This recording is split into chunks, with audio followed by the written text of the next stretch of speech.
The jungle was alive with sounds, the rustle of leaves, the distant call of birds, the occasional snap of a twig underfoot. But something was off today. I had been walking for hours, trying to find my way back after losing my trail. My map was useless here. I could barely make sense of it in this dense underbrush.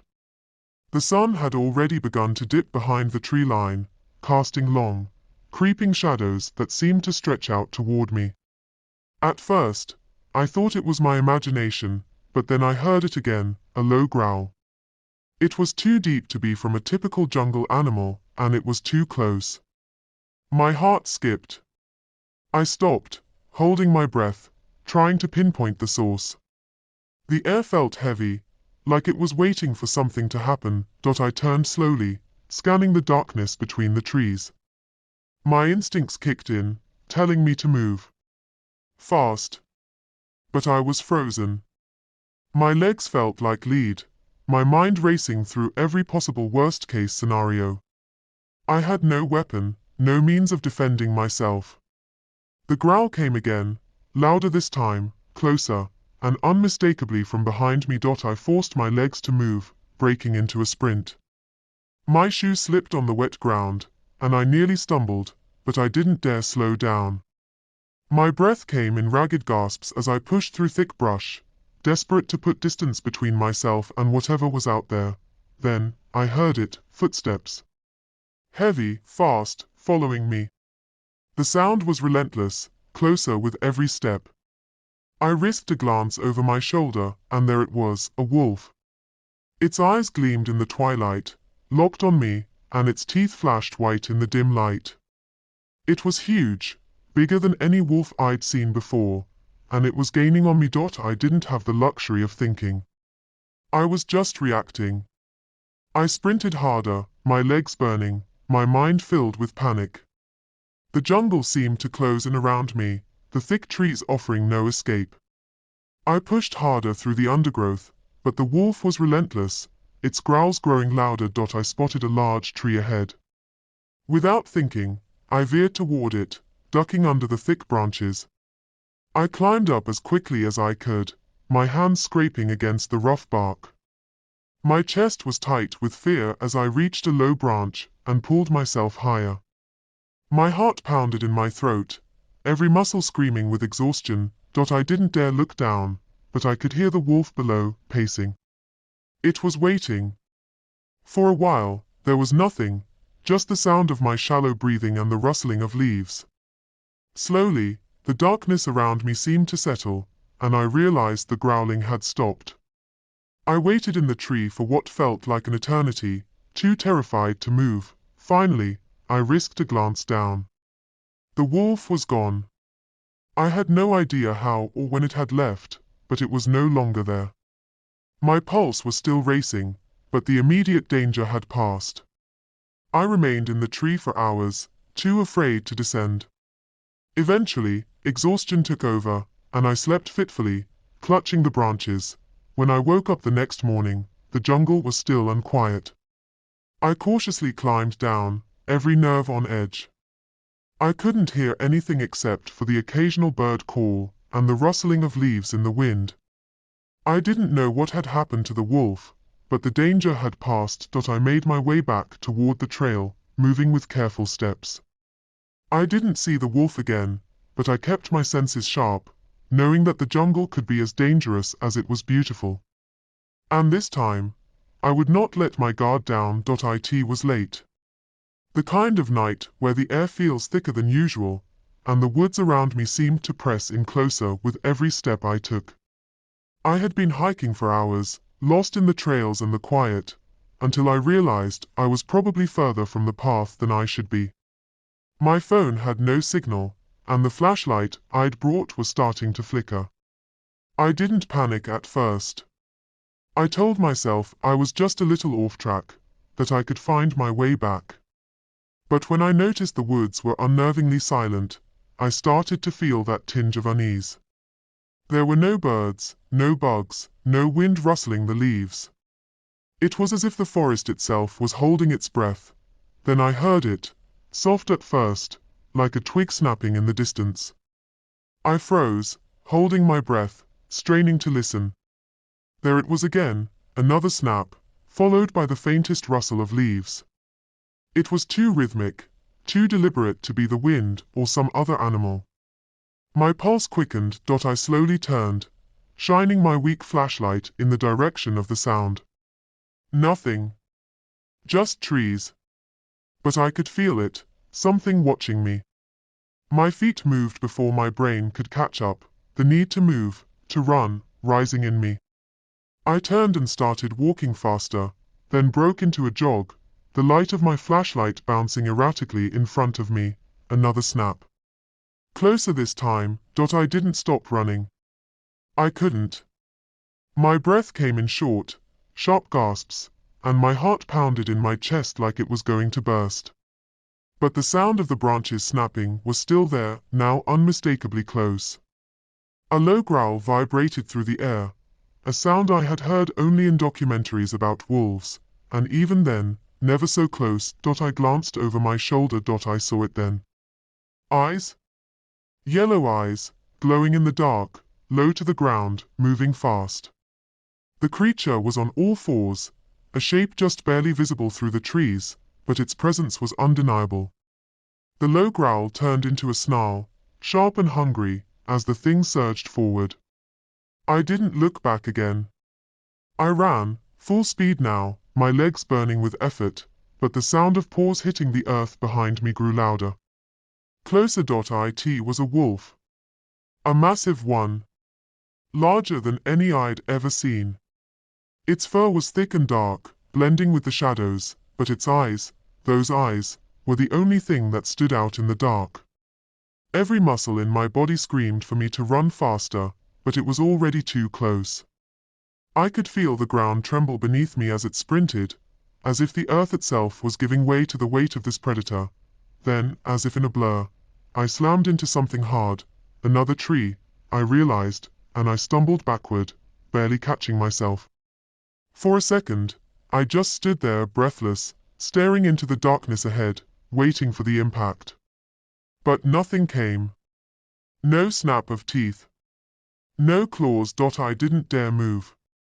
I could feel the wolf, feel it circling, its eyes locked on me even if I couldn't see it. My hand searched for the knife I always carried in my pack, my fingers brushing the cold metal of the blade. I gripped it tightly, my whole body tense and ready, but nothing came. The seconds dragged by, each one stretching into eternity, and then it was gone. No sound, no movement, just the heavy silence that had surrounded me earlier.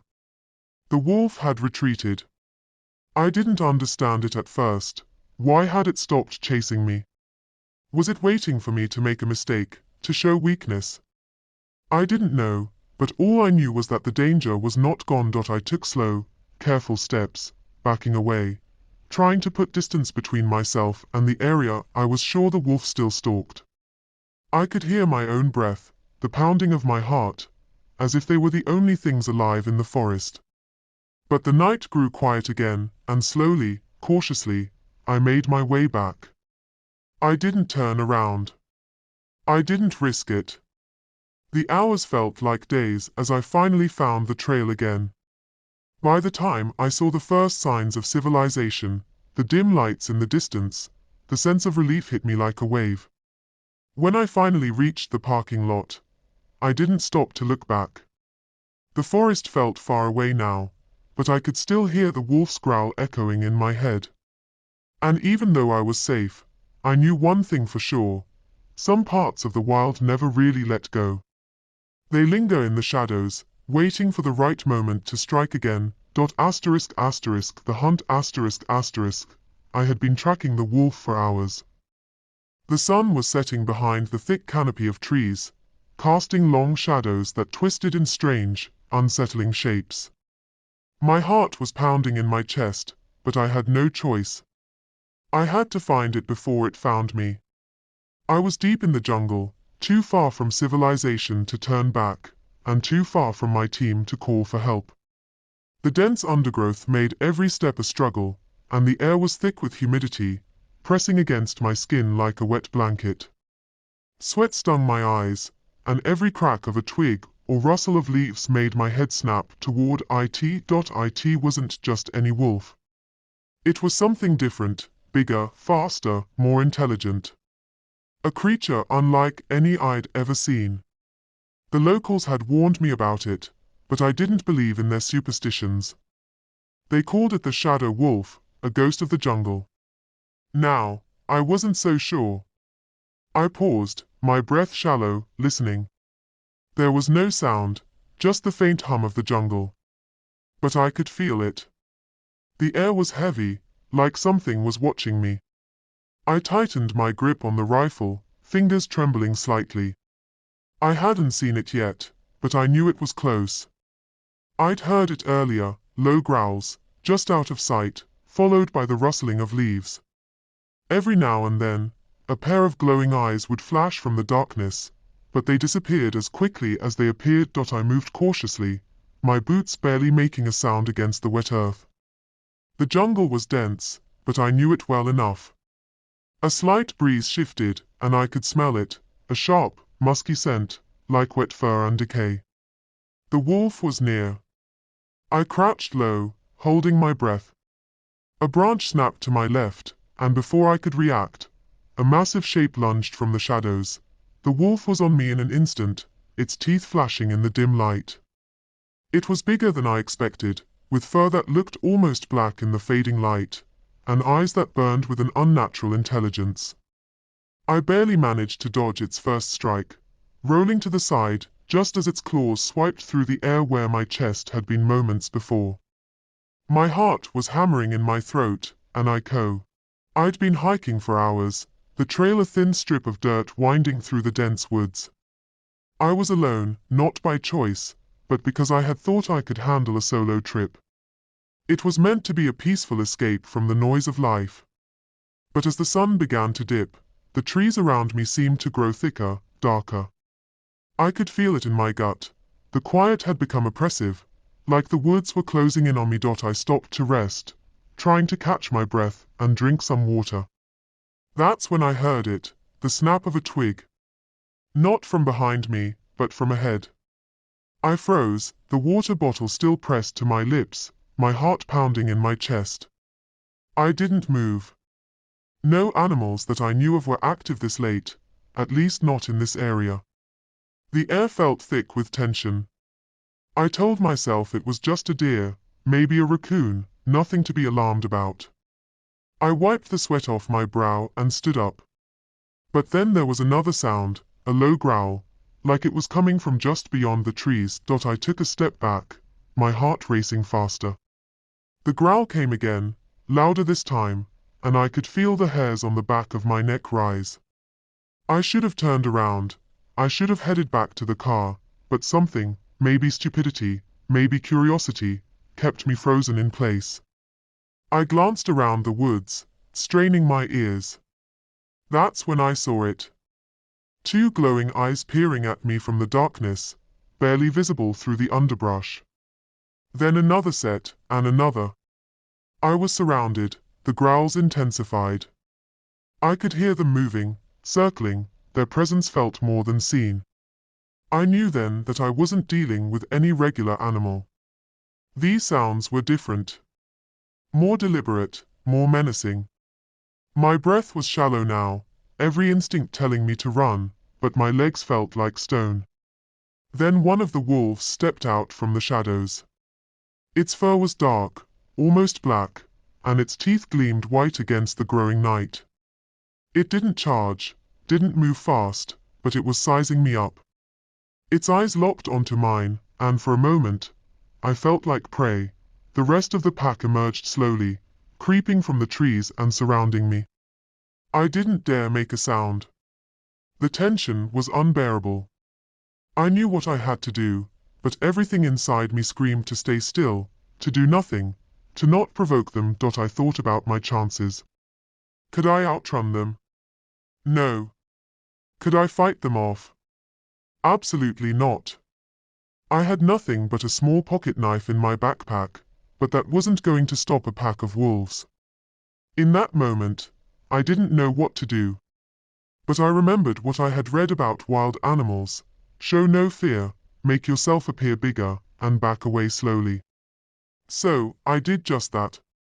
I slowly started to move, my eyes never leaving the wolves. It felt like hours before I finally turned, taking one small step after another.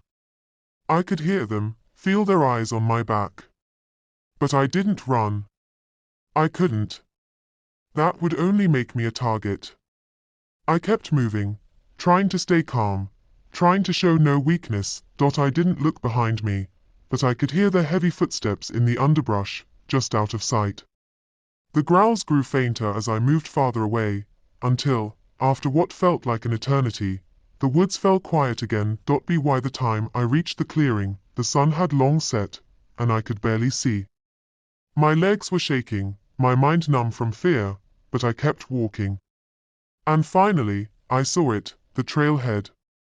My car, just a few hundred yards away, parked at the edge of the woods. I ran the last stretch, my breath ragged in my chest.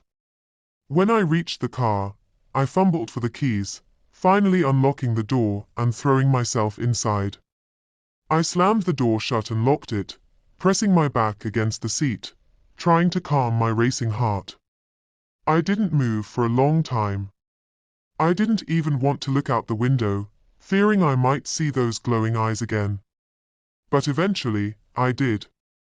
Nothing was there. Just the dark, silent woods. I drove out of there, leaving the trees behind, and I didn't stop until I reached the nearest town. I knew one thing for sure, there's a wildness out there that humans aren't meant to meddle with. And when you venture into it alone, you're not always the one in control. The next day, I learned the area I'd been hiking through had a history of wolf sightings, though no one had been attacked. But I wasn't interested in finding out if I was the exception. I wasn't ever going back into those woods again. I never thought much about wolves. They were just animals that lived in the woods. I had heard stories, of course, about them being dangerous or vicious, but those were just stories, right? I was more concerned about the hike I had planned, an overnight trip through the forest that would take me deep into a place few people ever bothered to go. I left the trailhead around noon. It was one of those crisp autumn days, with the leaves still hanging onto their fiery colors. The forest felt alive, but I felt detached from it. Maybe it was the excitement of being alone for the weekend, the idea of solitude and quiet. I wasn't prepared for how quickly the light would fade. The sun sank lower than I thought it would, and soon, dusk was settling in. The trail was harder to follow now, and the shadows between the trees seemed darker, deeper. I was still about an hour out from my campsite, but I knew the light was running out. I set up camp just before it became fully dark. The fire crackled and popped as I boiled some water for dinner, the warmth a small comfort against the cold creeping in. The night grew silent, too silent. There were no distant birds, no wind through the branches. Just silence. I couldn't shake the feeling that something was watching me. The first noise came around midnight. A branch snapped nearby, far too loud for a passing deer or rabbit. I grabbed the flashlight, pointing it out into the woods, but saw nothing. I tried to convince myself it was nothing. Maybe a raccoon or a fox. But the feeling didn't go away. In fact, it only grew stronger. I heard it again about an hour later, closer this time, a low, growling noise, just on the edge of my hearing. It wasn't the growl of a bear or some other wild animal. It was different. I froze, holding my breath, listening. Then, in the distance, I heard it, a howl. Not a single lonely howl, but a chorus of them, echoing through the trees. Panic hit me like a wave. My heart pounded as I thought back to all the warnings about wolves in the area, though I hadn't really taken them seriously. Maybe I should have. I grabbed my knife from the camp bag, not sure what I thought I could do with it, but it gave me some small measure of comfort. The howls grew louder, closer. I was surrounded. They were closing in. I remembered a trick I'd read about. Make yourself appear bigger, make noise. I stood up and started banging my cooking pot with the back of my knife. It sounded absurd, but what else was I supposed to do? The howls stopped for a moment, and then I heard the thud of heavy paws on the ground, slow and deliberate. I felt like a deer in the headlights, then I saw it. At first, it was just a pair of glowing eyes in the darkness, just beyond the reach of my firelight. The eyes moved, shifting in the night, and I knew it wasn't just one. They were circling. They were watching. My mind raced. I could try to run, but I knew I'd never make it far enough. I could scream, but that would only draw them in faster. Instead, I stayed still as I could manage. I didn't take my eyes off the darkness, waiting for the moment when I would need to act. The silence stretched on forever, then the wolves finally broke cover. I could make out the shapes of them now, 3 of them, large, their coats a mix of dark grays and browns. They weren't attacking, but they weren't leaving, either. They were just there, watching me with those glowing eyes, their teeth faintly visible in the firelight. I held my ground. The moments passed, one by one, until the wolves finally seemed to lose interest. They moved off into the dark, their soft, heavy footsteps fading with every step. It wasn't over yet, but I knew they weren't going to come back tonight.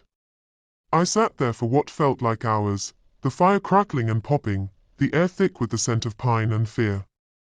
When the first light of dawn touched the sky, I packed up my camp and hurried back to the trail, my legs shaking from the adrenaline that still coursed through me. I never saw the wolves again. But when I made it back to the trailhead, I looked back at the woods, at the deep, quiet woods I had entered the day before, and I realized something. I hadn't just survived that night. I had been tested by the wild, by something far older and wilder than I was. And I had made it out alive. That was enough. As I drove away, the last light of the morning sun filtered through the trees, casting long shadows across the road.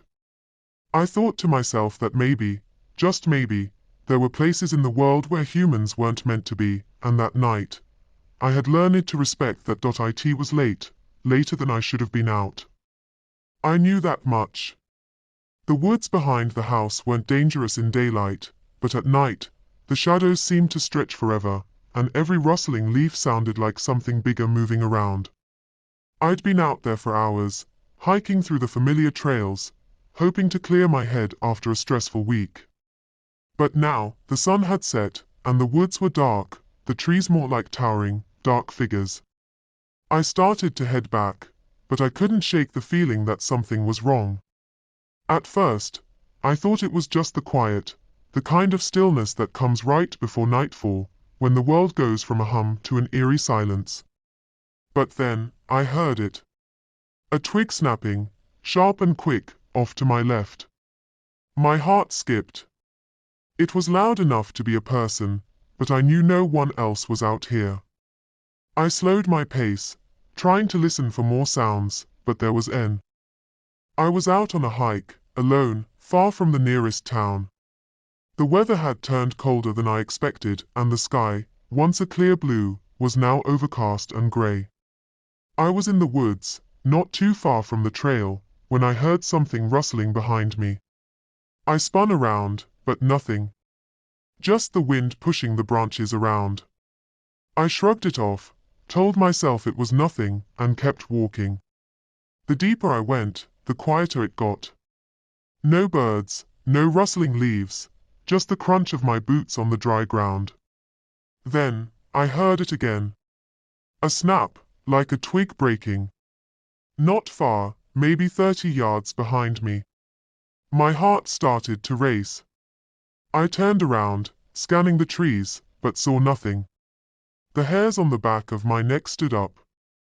I couldn't shake the feeling that I wasn't alone. I wasn't sure if it was the isolation playing tricks on me or something more, but I couldn't ignore the growing sense of unease.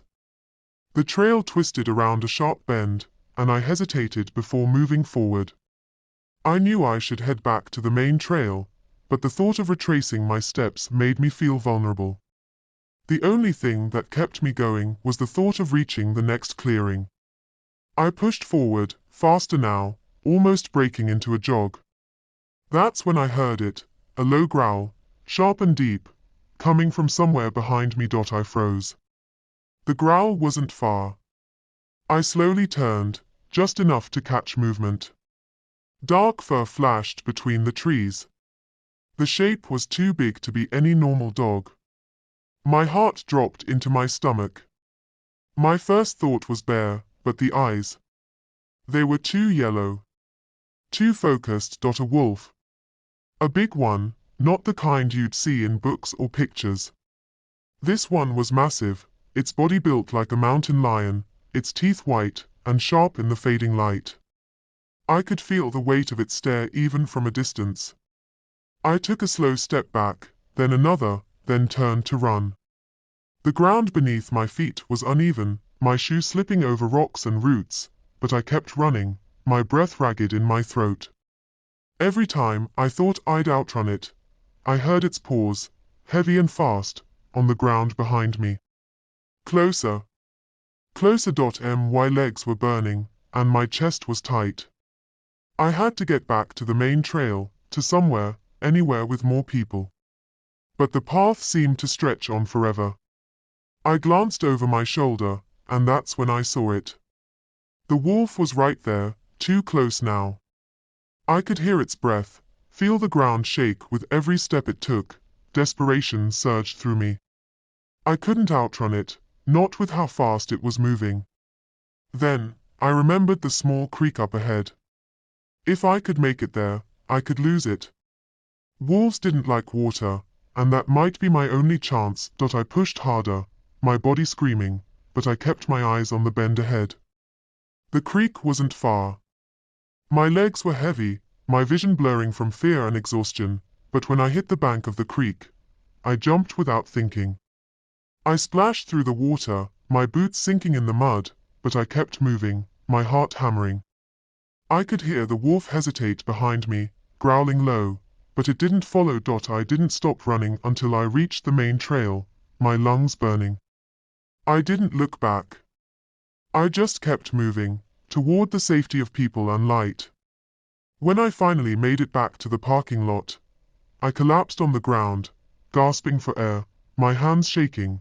The next day, I went to the ranger station to report what had happened. The ranger looked at me with a calm expression, like it was a normal day for him. He said wolves had been spotted in the area before, but they usually avoided humans unless they felt cornered or threatened. I didn't feel like I was in danger until I saw those eyes. Now, when I hike, I always make sure I'm prepared. I don't take chances. And every time I hear the crunch of twigs behind me, I can't help but look over my shoulder, just to be sure. It was one of those cold, silent nights that felt too still. The kind where even the wind seems to hold its breath. I had been hiking all day, trying to escape the stress of the city. My backpack weighed heavily on my shoulders, and I was looking forward to finding a spot to camp and relax. The trail had started to fade as the forest grew denser, and I realized I'd wandered off course. The sun was almost down, the last light fading from the sky. I pulled out my map, but the lines on it didn't seem to match anything I was seeing around me. Panic started creeping in, but I knew I had to calm down. It wasn't the first time I'd gotten lost in the woods. I checked my compass, oriented myself, and started moving again. By the time the stars were out, I had no idea where I was. I kept walking, hoping to find some sign of civilization, or at least a place to rest for the night. That's when I heard it, the soft, distant howl. It sent a chill down my spine. Wolves. In this area. I had no idea, but I wasn't about to stick around to find out. I quickened my pace, trying to focus on putting distance between me and the sound.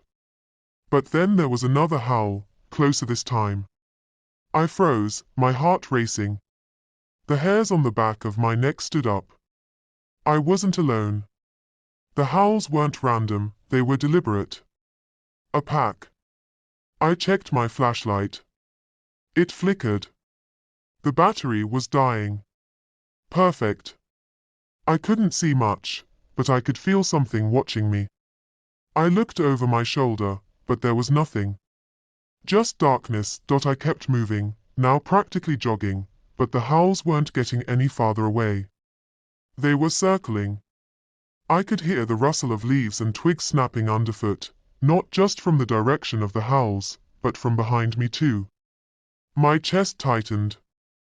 My breathing was shallow, but I couldn't stop. I had to get out of here. But the night felt like it was pressing in, every rustling branch a potential threat. I had to make a choice, keep running blindly, or try to climb higher and find some kind of safety. I found a slope and scrambled up it, my legs burning, my hands grabbing at rocks and trees for purchase. Halfway up, I slipped, barely catching myself on a jagged branch. My flashlight had died completely now, but the moonlight was enough to show me the silhouette of something huge moving just below me, its glowing eyes fixed on my position. A wolf. No, wolf star. I saw at least three, their glowing eyes like burning embers in the dark. One of them stepped closer, a low growl vibrating the air. I was cornered, adrenaline surged. My mind raced through options. I didn't have a weapon, nothing to defend myself with. Then I saw it, the ridge above me, a narrow ledge I could climb onto. If I could get up there, maybe I'd have a better view. Maybe I'd be able to spot the way back down, or even escape if they backed off. I didn't think. I lunged for the ledge, pulling myself up with what little strength I had left. My legs were shaking, my breath ragged, but I made it to the top. From here, I could see them more clearly, three large wolves, their coats blending with the shadows of the trees. They were staring up at me, waiting. I didn't dare move. Slowly, carefully, I backed away from the edge, then turned and ran. I didn't stop until I heard the sound of rushing water, thankfully, the river I had crossed earlier. I followed it upstream, hoping the water would cover my scent, or at least slow the wolves down. By dawn, I had finally reached the trail again, exhausted and bruised but alive. I stumbled into a small ranger station a few miles from where I had lost my way. The ranger looked me up and down, eyebrows raised. "You're lucky," he said, shaking his head. "Wolves don't usually go after people, but if you wander too far off the trail, you never know." I nodded, not trusting myself to speak just yet. It took me a long time to shake off the feeling of being hunted that night. Even now, I sometimes hear howls on the wind, and it's hard not to wonder if they are still out there, waiting for the next lost soul to wander into their territory. But I'm smarter now. I stay on the path. And I always check the map before I head out. The wolf's eyes the night was darker than usual, the kind of dark that makes you feel like the world has turned upside down. I was out camping with some friends in the woods. It had been a few days already, and we were all used to the quiet, too used to it. No sounds of birds, no rustling of smaller animals in the bushes. It was like the whole forest had just stopped. We were sitting around the campfire when I noticed something strange. There was a shift in the air, like a sudden drop in pressure. I looked up from the fire to the tree line. It was so quiet, too quiet. No breeze, no crackling of leaves or branches. Then, out of the corner of my eye, I saw something move. A shape, just beyond the glow of the firelight. At first, I thought it was a deer or maybe a raccoon. But as my eyes adjusted, I realized it was something much bigger. The shape was large, too large for a deer. And then, the eyes glowed in the darkness. They were yellow, cold, and unblinking. I froze. I couldn't look away. My heart started pounding. I glanced around at the others. They hadn't noticed, still laughing and poking at the fire. I didn't want to scream, didn't want to draw attention. I slowly stood up, my legs stiff, and moved back toward the tent. But as I did, the shape moved too, stepping out from behind a tree. I froze again. It was a wolf, huge, almost unreal. Its fur was thick and dark, blending into the night, but its eyes, they were all I could see. I backed away slowly, my hand reaching for the pocket knife I'd tucked into my belt. My thoughts were jumbled. Should I shout for help? Should I run? But the more I moved, the closer it came, and it wasn't moving like a regular animal. It was deliberate, controlled. Watching me. I thought about the stories I'd heard, about wolves tracking people, hunting them down. But this wasn't a typical wolf, not by any stretch. This one didn't seem scared of us at all. Asterisk asterisk, the wolf on the trail asterisk asterisk, it was supposed to be a simple hike. Just me, my backpack, and the quiet of the woods. I'd been on this trail before, a small one near the edge of town, but it was early autumn and the trees were thick with leaves, making everything look different. The kind of different that throws you off, even though you've been here before. The wind was mild, but there was this deep silence that made my skin itch, like the woods were holding their breath. I wasn't worried. Not at first. I'd walked a couple miles when I noticed the change. The wind had died down, and the usual sounds of birds and critters had stopped. It was just quiet. The kind of quiet that makes you feel like you're being watched. I shrugged it off at first. Maybe it was just the time of day, or the weather shifting, but as I kept walking, I began to feel uneasy. It started with a rustling behind me. I turned quickly, but there was nothing. Just trees. Maybe a deer or a squirrel. I kept moving, but I couldn't shake the feeling of being followed. Every time I glanced over my shoulder, I felt eyes on me, but again, there was nothing. It was around an hour later when I saw it. A flash of movement in the trees off to my left. Something big and fast. My heart skipped a beat. I'd read stories about wolves in these parts, but they were rare. Nobody had seen one in years. Yet, there was no denying what I saw. A dark shape, low to the ground, moving through the brush. I stopped walking and held my breath. I tried to tell myself it was just my mind playing tricks, but the hairs on my neck stood up. I reached for my phone, but when I checked the screen, I saw there was no signal. Great! The rustling grew louder, closer, and my instinct screamed at me to turn back, but my feet wouldn't move. I stayed frozen for a moment longer, straining to hear anything else. Nothing. Then I heard it, footsteps, heavy and deliberate. Not a deer, not a bear, these were paws. I turned slowly, scanning the trees. That's when I saw it. A pair of amber eyes, staring right at me from behind a thick trunk. I froze. The wolf didn't move, just watched me. I knew better than to run. The stories told me that would be the worst thing to do. But standing there, with the eyes of the wolf locked on mine, it felt like time had stopped. I backed up slowly, but the wolf followed. It was big, bigger than any dog I'd ever seen, with matted fur that blended into the shadows. I tried to stay calm, to remind myself that running would only make it worse. My mind raced for any useful information, how to scare it off, how to defend myself, but there was nothing. I turned and started walking again, carefully this time, keeping my eyes on the path ahead, but listening for every sound behind me. The wolf wasn't close enough to be heard now, but I knew it was there. Watching, minutes passed, and with each step, I tried to think of a plan. Should I try climbing a tree? I was a terrible climber, and the wolf could probably outrun me anyway. Should I shout? Would that even scare it off? Then, suddenly, the wolf appeared again. Not far, just ahead of me now, on the trail itself. It stopped, lowering its head like it was waiting for me to make the first move. I was running out of options. My heart pounded in my chest, but I forced myself to take a deep breath. I couldn't show fear. Not now. Slowly, I reached into my pack and pulled out a granola bar, my last food item.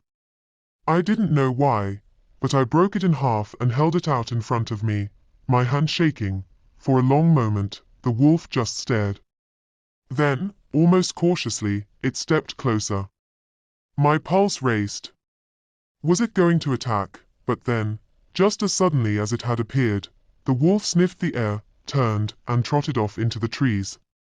I watched it go, not daring to move until it was completely out of sight. I stood there for what felt like forever, just breathing. My mind was a jumble, but one thing was clear. I had narrowly escaped something I couldn't even fully understand. A wolf, yes.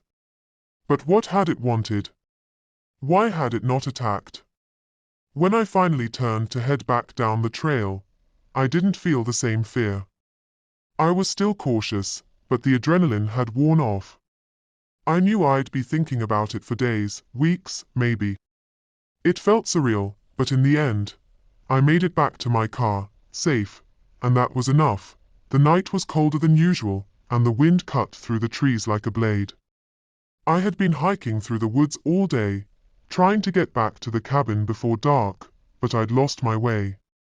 My phone was dead, and the map I had was useless. I tried to keep my panic in check, but every time the wind picked up, or a twig snapped nearby, my heart raced. I'd been walking for hours, following a trail that seemed to disappear the deeper I went. I thought I saw a clearing up ahead, maybe a road or a house. But as I moved closer, I realized it was just another thick patch of trees. My stomach churned. I was starting to feel more than just lost. I felt like something was out there, something watching me. I quickened my pace, but the deeper I went, the more it felt like I was being followed. The woods seemed to close in around me. Every now and then, I'd hear something, a low growl, or the crunch of leaves underfoot. I stopped and listened. My breath came in short, panicked bursts, but the forest was quiet again. Too quiet. Then I heard it again. A growl, deeper this time, much closer. I froze. It wasn't just a sound of an animal moving around. It was like something had positioned itself to ambush me. I turned slowly, scanning the trees. I could feel it, the heavy weight of being watched, like something large was moving just out of my sight. I didn't know how much time passed before I heard the sound of paws, big paws, pounding the ground behind me. My blood ran cold, and without thinking, I bolted. Branches whipped at my face, and my legs burned with the effort to run, but I didn't dare look back. I could hear it gaining on me, the sound of claws scraping against rock, the rhythmic pounding of its chase. My foot caught on a root, and I went down hard, the breath knocked out of me. I tried to scramble up, but my body was slow, panicked. I looked behind me, and for just a split second, I saw it, a massive, dark wolf, its eyes glowing like embers in the dim light. It was close. Too close. I pushed myself up and kept running, every step desperate. It was just a blur of motion now, limbs moving on their own. Then, I saw it, a fence, a house just beyond it. I didn't hesitate. I vaulted over the fence and stumbled toward the house, knocking on the door with everything I had. The door creaked open just as the wolf lunged at me, but the man who answered quickly stepped out, pulling a rifle from the porch. The wolf hesitated, growled, and then retreated into the woods, its yellow eyes never leaving me. "Are you all right?" the man asked, his voice steady but his eyes scanning the trees. I nodded, my legs barely holding me up. I think it was going to kill me." He didn't say anything at first. He just looked at me for a long time, before pulling me inside and locking the door behind us. "You're lucky," he said. "That one's been around here for weeks, hunting alone. Most people don't see it and live to tell about it." I was shaking, my chest tight with fear. But as I sat in the warmth of the house, the adrenaline started to wear off, and something inside me clicked. I wasn't just lucky. I had survived. I was safe. The man handed me a drink, his eyes never leaving the dark forest outside. But I knew I wouldn't be going back out there anytime soon. I'd made it through the night. Tomorrow, I'd be on my way home. And that would be the end of it. I was alone on the trail, the dense forest surrounding me like a thick, suffocating blanket. The air was damp from the rain that had fallen earlier, and the ground was slick beneath my boots. My phone had no signal out here, and my only company was the rustling of leaves and the occasional snap of a twig underfoot. I'd been hiking for hours, trying to escape the stress of city life, but now I was starting to regret it. The sun was setting, casting long shadows across the path. I checked my watch, it was getting late. Too late. I should have turned back a while ago, but I convinced myself that the trail loop wasn't that far. I'd be fine, but something felt wrong. There was a tension in the air, like the forest was holding its breath. I tried to push the thought away, telling myself it was just the isolation getting to me. But then I heard it. A low growl, barely audible but unmistakable. My heart skipped. I froze. I scanned the trees around me, but I saw nothing. Just shadows and thick brush. Another growl, louder this time, came from somewhere off to my right. My gut twisted. I wasn't imagining it. Something was out there, watching me. I had no weapon, no way to defend myself. The idea of turning back and retracing my steps was tempting, but something deep inside me told me it was too late for that. The growl came again, closer this time. My instinct screamed at me to run, but I didn't. I was rooted to the spot, too scared to make the wrong move. I slowly turned to face the sound. There, in the underbrush, I saw the reflection of eyes, amber, gleaming in the dim light. A wolf, large and lean, its body low to the ground, watching me with an unsettling intensity. It wasn't the kind of wolf that would run at the first sight of a human. This one wasn't scared of me. I took a deep breath, trying to steady my racing heart. I could feel it getting closer, the sound of its paws padding silently over the forest floor. I backed up a step, then another, trying to stay calm. My mind raced. What should I do? What would happen if I ran? Wolves could outrun me easily. My only hope was to stay still, to avoid provoking it. The wolf circled me slowly, its eyes never leaving mine. It wasn't growly.